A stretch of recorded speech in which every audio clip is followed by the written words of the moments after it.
Безнең презентация Милли музейда 20 декабрьдә көтелә.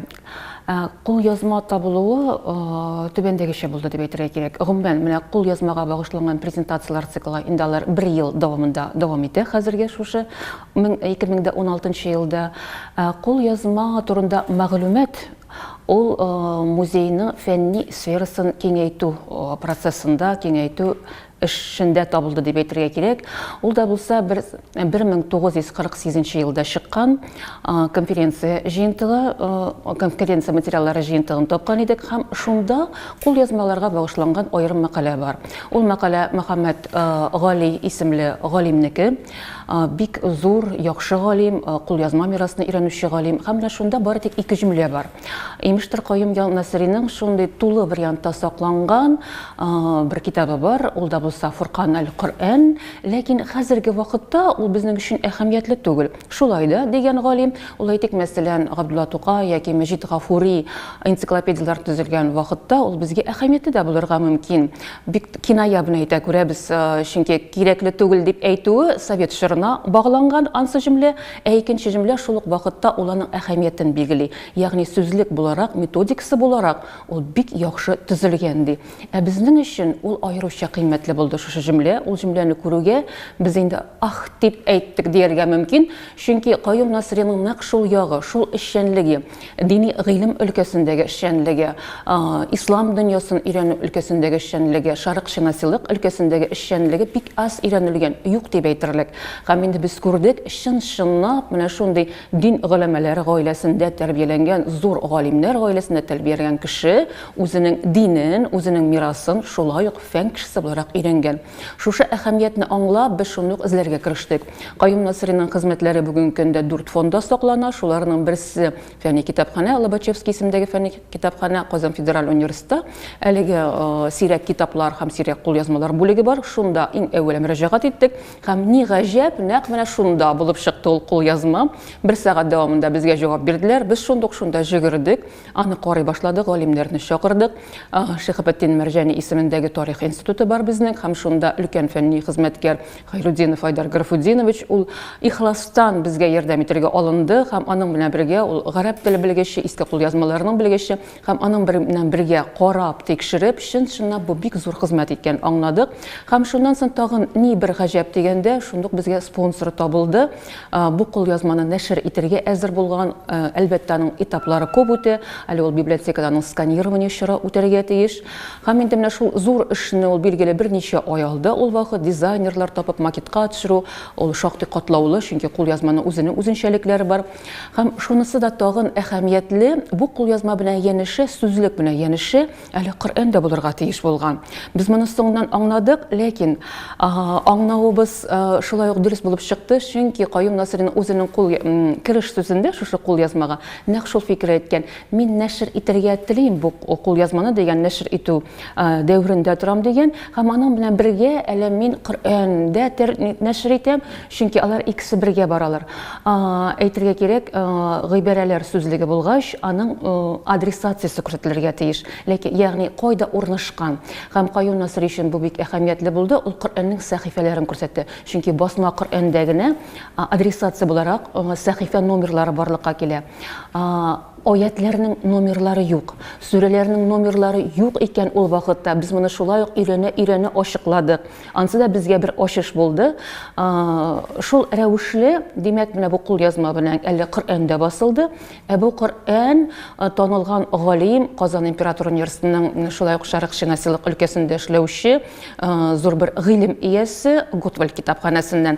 Һәм аның анда шулай ук менә үзенең шәрехләре бар, димәк, аңлатмалары бар, һәм аңлатмаларының бер төре ул менә шушы аятларга номерлар куя башлаган икән, сүрәләргә номерлар куя башлаган. Менә шул андый бер кызыклы бер күренеш фән өчен үзенә күрә бер ачыш.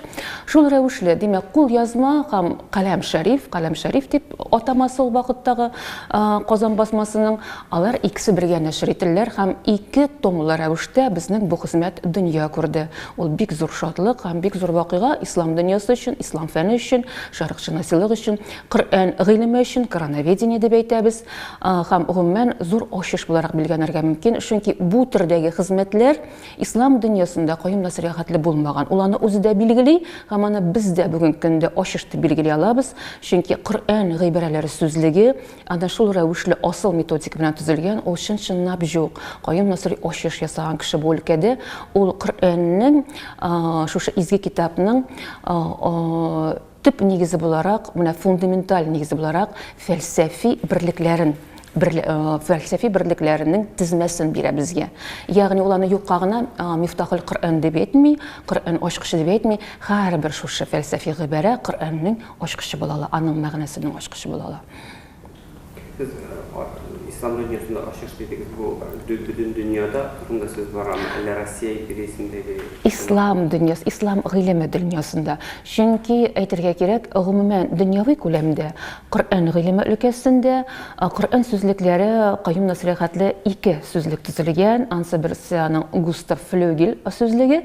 Ol 1842 yılda dünya ko'ra Alman g'alimi, ham ikinchisi Rossiya g'alimi, Rossiya imperator universitetining g'alimi, ol Mirza Kazimбек, аның хезмәте 1859 елда дөнья күрә. Һәм өченче хезмәт буларак Qayyum Nasri'ныкы. Ләкин ислам гыйлеме өлкәсендә дип әйтәбез, ягъни шәрык фән өлкәсендә Qayyum Nasri'ныкы беренче шәрык галимнәре арасыннан Qayyum Nasri хәтле мондый хезмәтне язган галим юк, кеше булмый. Чөнки ул аны менә нәкъ фән кешесе буларак, хәтта аның хезмәтендә менә шәрык гыйлеменең нигезе һәм шул ук вакытта Европаның методикасы берләшә. Ул аны менә яңаша әйтеп бирә. Шунысы ачыш аның. Аңа кадәр булган галимнәрнең хезмәтләренең нәрсәсе белән Аерыла. Чын-чынлап аерыла, чөнки европейский подход дип әйтәбез, әмма Европача караш бар. Ул технократизм рухына бераз гына тартым дип әйтергә мөмкин, һәм шәрык гыйлеме бар, ансы аның ичке рухи фәлсәфәгә тартым. Менә Qayyum Nasri'ныкы юнәлеше ул барбер да асылы белән шәрык гыйлеменә тартым. Ул Коръәннең фәлсәфәсен саклый, чөнки ул Коръәннең кыйммәтен күрәсен кичкенәдән үк аңлап үскән, шул рухта тәрбияләнгән. Әйтик, мәсәлән, Flügel хезмәтендә Коръәнне аерым-аерым сүзләргә тарката. Бу аерым сүзләрдән сез бер ничектә Коръәннең асыл төп мәгънәсенә, үзәк мәгънәсенә килеп чыга алмыйсыз. Әйтик, мәсәлән, бер җөмләне алыйк. Аллаһу нур ас-самавати. Ягъни Всевышний есть свет небес, Аллаһ Тәгалә күкләрнең нуры. Моны таркатырга мөмкин аерым сүзләргә. Всевышний дип әйтәбез, Аллаһ Тәгалә, күк, нур мәсәләне. Бу аерым сүзләрдән сез Коръәннең мәгънәсенә атлап чыга алмыйсыз. Qayyum Nasri төп төгәл аңлый. Аллаһу нур ас-самавати таркалмас гыйбарә. Менә шушы мәгънә белән Коръәннең ул ачкычы Коръәннең, мәсәлән, аерым шушы җөмләдә аның Коръәннең төп мәгънәсенә чыгарга мөмкин. Чөнки без күкләрне чынлап турып, хәтта физика кагыйдәләре буенча нуры булмаса күрә алмыйбыз, нурланыш булырга тиеш. Без күкне нур белән ачабыз. Нур каян ачыла? Ул билгеле бер галәм кеше белән, абсолют кеше белән без аны Ходай Тәгалә дибез. Ягъни Аллаһ Тәгалә шундый бер гайри табигый көч аңа нур бирә. Аллаһ шуңа күрә Всевышний свет небес, Аллаһу нур ас-самавати. Менә шул җөмлә белән Qayyum Nasri туктала. Flügel хезмәтендә әйтик аерым менә бирелгән күк, нур, Аллаһ Тәгалә, йолдыз һәм алга таба. Шундый аерым-аерым сүзләргә тарката ул. Ул менә нәкъ техник юл белән бара. Qayyum Nasri фәлсәфи юл белән якын килә. Коръәнне ачыклауга, аның буенча сүзлек төзүгә. Qayyum Nasri бик яхшы гарәп теле белгече. Шуңа күрә бу гыйлемне, гыйлмул Коръән өлкәсендә эшләүче галим буларак, ул аны саф гарәп телендә яза, ул аңа бик җиңел, һәм ул гарәп телендә язылганда булырга тиеш, чөнки ул үз вакытында әйтә, бу минем шул сүзлек галим кешеләр өчен, мөгаллимнәр өчен, гомумән шушы Коръән гыйлеме өлкәсендә эшләүчеләр өчен, әйтик, мәсәлән, бәхәсләр төзүче кешеләр өчен без күз алдына китерәбез инде 19 гасырның бу сүзлек 1886 елда тәмамлана. Шуңа күрә махсус галимнәр өчен төзи. Әйтик, мәсәлән, алар аерым үзләренең хезмәтләрен язалар, әзерлиләр.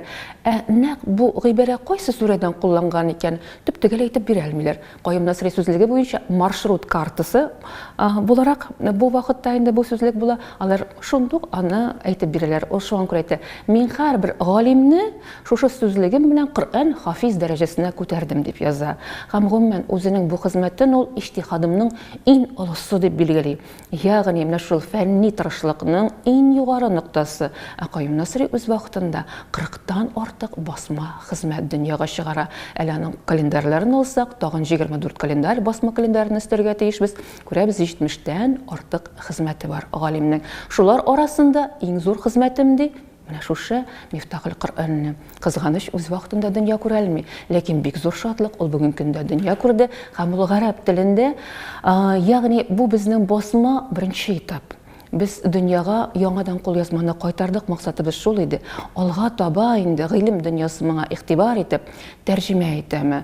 Әйтик, мәсәлән, Европа гыйлем шушы сүзлекләре белән чагыштырамы?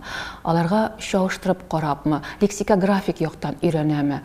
Яки тематик яктан тизеп чыгамы яңадан бу сүзлекне? Яңадан фәнни перспективалар бик зур бу хезмәткә таянып тәрҗемә итәргә дә мөмкин. Алга таба ул бәлки татар теленә дә, рус теленә дә, башка телләргә дә тәрҗемә ителер дип өмет итәбез. Үз вакытында бу хезмәтне бәяләгәннәрме? Нинди дә булса истәлекләр калган? Кызганычка каршы, әлеге хезмәт ул кулъязма рәвешендә калган. Сәбәпләрен әйтә алмыйбыз. Ни өчен кулъязма рәвешендә калган, кулдан кулга күчкән ул. Ахыр ноктасы аның фәнни китапханә, Лобачевский исемендәге фәнни китапханә. Ләкин Мөхәммәд Гали әйтәбез, фән кешеләре Совет чорында да игътибар иткәннәр һәм ул кулъязма мирасны өйрәнүче кеше буларак, ул караган, өйрәнгән, димәк, белгән, менә шул рәвешле генә искәрмәләр бар, тик бердән-бер искәрмә бар. 1848 елда чыккан конференция материаллары җыентыгында. Сез ничә уйлыйсыз, менә хәзерге вакытта дин галимнәре, дин әһелләре моңа игътибар итәчәкме? Алар өчен ни дәрәҗәдә әһәмиятле? Һәрбер галим өчен әлбәттә җавап биреп булмый. Без күрәбез инде фәнни юнәлешләр бик күп, ләкин аларны әйдәп баручы һәрбер өлкәнне, мәсәлән, аерым асыл бер галим бар. Һәрбер өлкәннең, әйтик, физика, космонавтика, химия, математика өлкәсендә зур дакый галимнәр, алар единицалар дибез, бердән-берләр. Шуңа күрә андай бердән-бер кеше өметтәсе килә табылыр дип. Әһәмияте әлбәттә бар, әһәмияте әлбәттә зур. Чөнки бу беренчедән безнең ватаныбызның фәнни мирасны күтәрү ягыннан әһәмиятле булырга тиеш дип уйлыйм. Һәм икенче яктан менә Коръәнне, аның мәгънәсен, аның фәлсәфәсен саклау, аңлау юнәлешендә бүгенге көндә бу безгә бигрәк тә кирәк. Чөнки Коръәнне төрлечә бүгенге көндә интерпретациялар, бик күңелсез вакыйгаларга китерә торган төрле күренешләр бар дөнья йөзендә. Шуңа күрә без менә шул асыл мәгънәне, әхлакка кайткан, әдәпкә кайткан, тынычлыкка өндәгән, гыйлемгә өндәгән Коръәннең шул төп мәгънәсен ачыкларга тиеш, аңа игътибар итәргә тиеш. Мен уйлыйм, менә дөнья турында, ватан турында уйлаган галимнәр әлбәттә аңа игътибар итәрләр.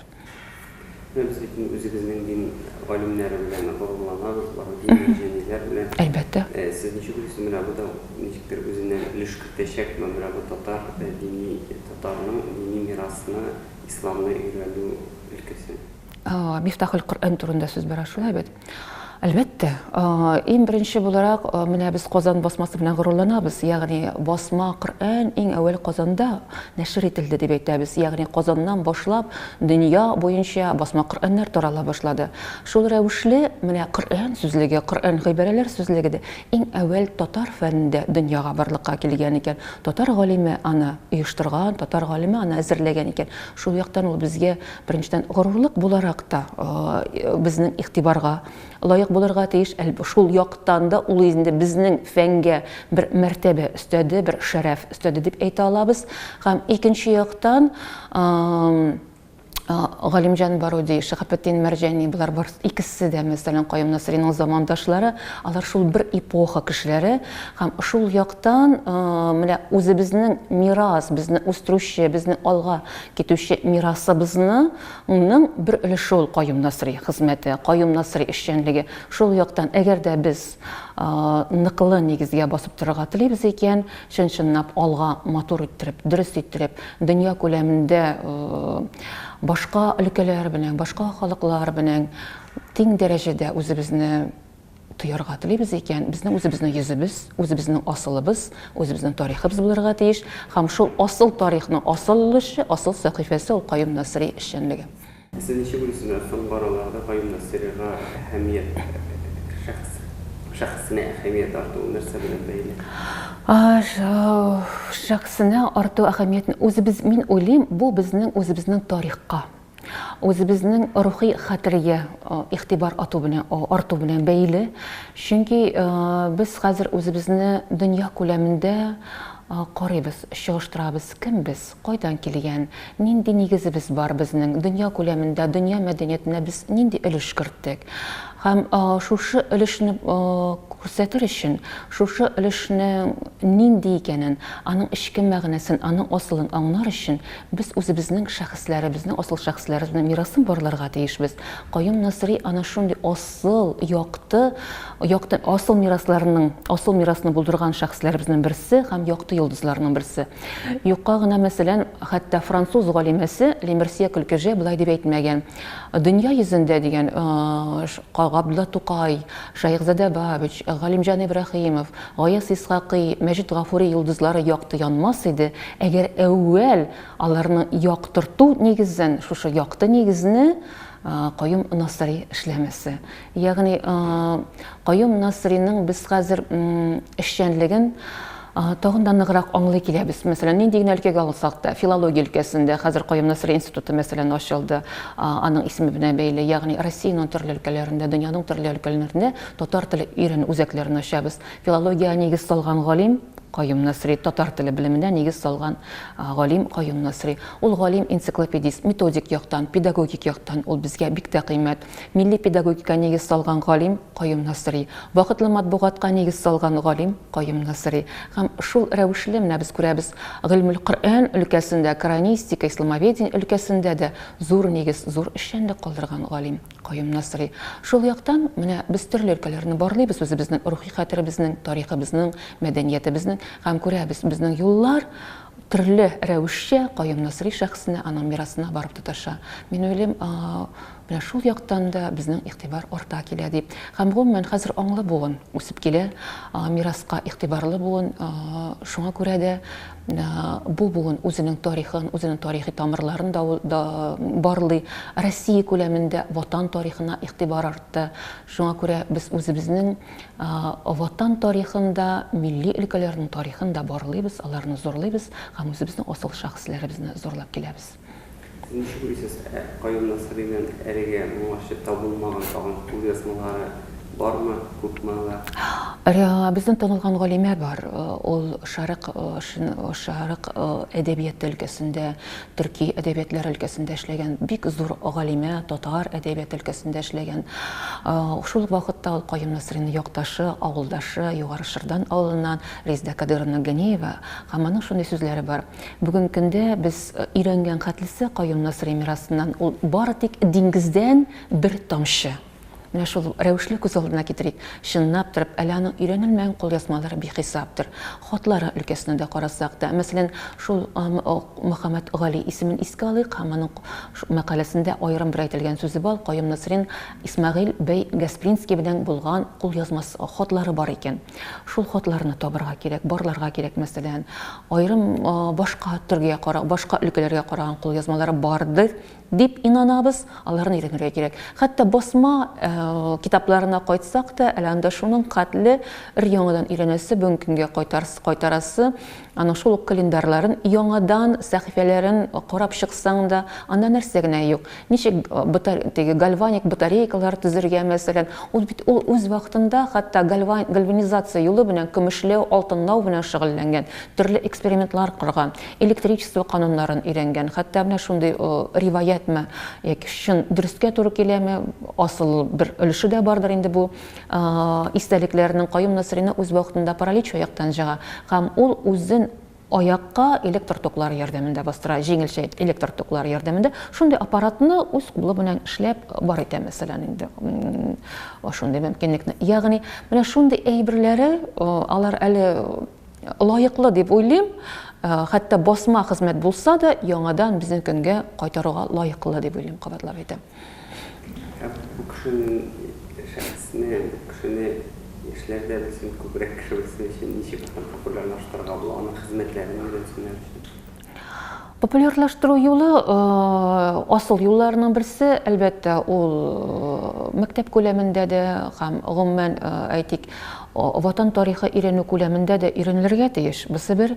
Икенчедән, әлбәттә, аның 40-тан артык басма хезмәте бар. Ул хезмәтләрен бастыра кирәк. Аларның бер өлеше Каюм Насыйриның Казан Император университетында археология, этнография һәм тарих җәмгыятендә эшләгән дәврдә басылган, ягъни түркология өлкәсенә аеруча кыйммәтле, мәсәлән, ул хезмәтләрне фән өчен бик кирәк. Аларны яңадан, менә бүгенге көндә безгә бүгенге татар телендә аңлаешлы рәвештә итеп, интерпретацияләп итеп бастырырга кирәк, ягъни хәзерге алфавитта һәм хәзерге тел контекстында ул басылырга тиеш. Шул рәвешле, ягъни басма хезмәтләре һәм аның мирасын менә шушы мәгариф юнәлеше буенча өйрәнергә кирәк дип уйлыйм. Сез Каюм Насыйри шәхсендә татарга өлеш керткән дип саныйсыз, нәрсәсен үзгәрткән, аны бит үз вакытында бик үк яратып та белмәгән урыс кайын керткәннәр дә дин әһелләре аеручаны баш тарткан дип язалар. Ул, беләсезме, ул совет чорындагы ничектер миңа калса бик тә баятылган, бик тә үстерелгән легенданың бер тәэсире дип әйтим. Аның әлбәттә бер асыл нигезе дөреслеккә кайтып кала, чөнки үзебез күрәбез, андый шәхес ул бик нык аерыла, үз дәвреннән, үз буыннан бик нык алга киткән шәхес. Әлбәттә, аны замандашлары аңлап бетермәгәннәр һәм Каюм Насыйри үзе дә яза, үзенең бер истәлекләрендә, әлбәттә ди, Колумб, Гутенберг кебек кешеләрне үз вакытында аңламаганнар, аларны каһәрләгәннәр, аларны иткәннәр, ләкин заманалар үткән, аларның мирасына әйләнеп кайтканнар һәм аларның мирасына таянып яңа мәдәният барлыкка килеп, үзенең үсешен дәвам иткән дигән. Ягъни Каюм Насыйри шул Колумб, Гутенберг кебек шәхесләр, шуңа күрә әлбәттә замандашларны бәлки аңламаганнардыр да, ләкин шул ук вакытта шуны әйтергә кирәк, Каюм Насыйриның яшьләр, үз заманындагы яшьләр кабул итәләр. Ул вакытта яңа мәгърифәтле буын барлыкка килә. Бу Мөхәммәдия шәкертләре, Галимҗан Баруди җитәкләгән Мөхәммәдия шәкертләре, алар Каюм бабай дип, аның җанына һәрвакыт киңәшкә киләләр. Башка җирдән алмаган киңәшләрне, башка җирдән ишетелмәгән фикерләрне алар Каюм хәзрәттән ишетәләр. Беренче киңәшчесе, акыл бирүче кеше алар өчен Каюм хәзрәт була. Шуңа күрә, менә хәтта ул дәврдә дә иске татар бистәсен алсак, Мөхәммәдия тирәсендә берләшкән квартал иске татар бистәсенең ул мәгърифәтле алга киткән өлкә була. Татар шәһәрендә, Казан шәһәрендә, әйтик, мәсәлән, Мәрҗани мәчете янында оешкан, ул инде саф менә элекеге шәрык традицияләрендә тәрбияләгән, үзенә күрә бер мәхәлләне оештырып тора үз янында, шул мәхәллә шәхесләрен, шул мәхәллә кешеләрен оештырып тора. Шуңа күрә Каюм Насыйри ялгыз булган дип әйтеп булмый, аның дуслары була. Әйтик, Сөләйман Мөхәммәтҗанович Аитов бик атаклы бер кеше, ул шулай ук археология, тарих, этнография, археология һәм тарих җәмгыятенең вәкиле булып тора. Мәрҗани белән аралашмаган дип шулай ук әйтеп булмый, алар аралашканнардыр, ләкин ул аралашуның үзенә күрә бер төре булган, чөнки Мәрҗани ул китап кешесе. Ул китап дөньясында эштирган галим, гомумән ул әз аралаштырган галим булган, фәнни өлкәдә бәлки билгеле бер аралашулар булгандыр. Анысын Каюм Насыйриның аралашу өлкәсен алсак, әлбәттә Казан Император университетында бик күп дуслары була. Әйтик, мәсәлән, шул Николай Федорович Катанов, алар бик тигез аралашалар һәм Каюм Насыйри хезмәтләрен бәяләүче, зурлаучы бик күп рус галимнәренең исемнәрен без әйтә алабыз. Хәтта аның Поверье обряды казанских татар дигән хезмәте, әйтик, мәсәлән, Казан император университетында гына түгел, Санкт-Петербург император университетында башла, андагы фән университет мәҗмугасында, фәнни мәҗмугада, һәм шуңа кириш сүзне нәкъ менә Герасимов исемле галим яза, ул аны бик зур бәяләп яза. Татарларны яхшы белеп тә, мин мондый күренешне хәтта күз алдына китермәгән идем. Шул дәрәҗәдә объектив итеп, шул дәрәҗәдә төгәл итеп, фәнни итеп, мусульман дөньясын, татар дөньясына бәя биргән кешене, мин галимне мин беренче тапкыр күрәм дигән. Институтлар эшләгән кеше дип әйтәләр, институтлар эшли торган эшне дөрес эшләгән эш. Ул яктан караганда, аны кем белән чагыштырып булыр, аның масштабындагы кеше бүтән халыкларда мәсәлән сез кем белән чагыштырыгыз? Biz Каюм Насыйрны галим энциклопедист дибез. Менә әлбәттә безгә бәлки ерагатларга кирәк түгелдер. Русия мәдәниятен, Русия тарихын, Русия фәнен алыйк. Әйтик, мәсәлән, Михаил Ломоносов, шулай галим энциклопедист дип билгеләйбез. Каюм Насыйри шундый пландагы галим энциклопедист, төгәл фәннәр өлкәсендә дә, шул ук вакытта әдәбият, этика, педагогика кебек гуманитар фәннәр өлкәсендә дә эшләгән зур галим. Наптырып аның шәнлеген институтка бәяләргә була. Хәтта шул календарларны туплау, җыю өлкәсен генә карасак та 24 ел дәвамында нинди зур эш эшли ул. Ул бит фәнни популяр альманах, еллык альманах һәрберсе. Анда нинди төргә генә караган астрономия, физика, химия, математика, телисен икән шарык дөньясыннан мәгълүмат аласың, телисен Европа дөньясында булган хәлләрне беләсең. Шул вакытта татар хәзинәсеннән асыл кыйммәтле мәгълүмат тупланган әлеге календарларда. Татар теле үсешенә керткән өлешен әйтә алмассызмы? Каюм Насыйриның игътибарга лаеклы, бик зур бәягә лаек хезмәте бар. Әнмүзәш исемле үрнәк дип тәрҗемә итәргә мөмкин әлеге хезмәтнең исемен. Ул нәкъ менә татар гыйлеме нигезендә, татар теле гыйлеме нигезенә нигез булып тора әлеге хезмәт. Гомумән Каюм Насыйри беренчеләрдән булып татар телендә гыйлем бирү кирәклеген күргән кеше һәм аңлаткан кеше. Татар теле ул төзек тел ди, ул төзек кагыйдәле тел ди, һәм ул бары тик өйрәнмәгәнлек сәбәпле генә шулай артта калган. Ягъни ул татар теле гыйлеменең нигезен, системасын төзи, барлыкка килә, татар грамматикаларын төзегән. Әмма татар грамматикасы, мәсәлән, аның дәреслеген алсак, ул шулай ук үзенә күрә бер яңалык дип алырга мөмкин. Ул шарык дәреслекләре нигезендә генә түгел, нәкъ менә Русия мәгърифәтендә булган инде яңа дәреслекләр үрнәгендә, Европа дәреслекләре үрнәгендә шушы үзенең татар теле грамматикасын төзи. Бу дәреслек буенча әйтик, мәсәлән, руслар гына татар телен өйрәнү мөмкинлеген алмыйлар, хәтта татарлар да теләгән чиракта рус телен шушы дәреслек буенча өйрәнә алалар.